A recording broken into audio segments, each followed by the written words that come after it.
Again, it has often been observed that although people in East Asia never seem to come up with original ideas like radios, televisions, computers, mobile phones, and so on, they are really, really good at copying things like that which have been invented by Europeans and then producing them more cheaply than the Europeans can.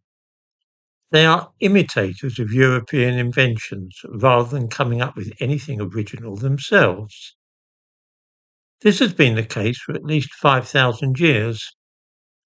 All the evidence, archaeological and linguistic, suggests that such vital early developments as the use of the wheel, domestication of the horse, and the smelting of metals had their origins in Europe, from where they spread east into China. Some of those skills also arose independently in the Middle East. Specifically, it was the first speakers of Indo-European, who we know as the Yamnaya, who were responsible for kick-starting Chinese civilization. Over 5,000 years ago, this people who lived in what is now Ukraine and in the lands to the east had a flourishing culture. These people invented the wheel at about the same time that it began to be used in Mesopotamia, which is now Iraq. They also began using first copper and then alloys of copper, known as bronze. The Yamnaya, the Indo-Europeans, began spreading out from their homelands, taking with them their use of the wheel and so on, and also their language.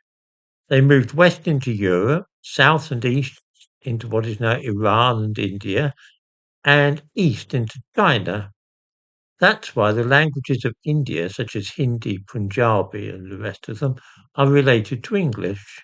They all had a common origin in Proto-Indo-European. The branch of Indo-Europeans who moved into China spoke a language known as Bactrian, and they settled in a region called the Tarim Basin. It was from there that the use of the wheel and the casting of bronze spread into the rest of China. There is no evidence of these things developing slowly in China. They simply appeared there fully formed at the time that the Indo-Europeans arrived. There's linguistic evidence for this as well, because the Chinese words for wheel are related to the Proto-Indo-European roots for words for wheels and wheeled vehicles. In other words, early Chinese civilization was really something brought to them by people from Europe. They copied the things that were taken into their land very well, just as today they are able to copy the space rockets and nuclear weapons which we Europeans invented. But nothing original ever comes out of China. They are imitators rather than innovators.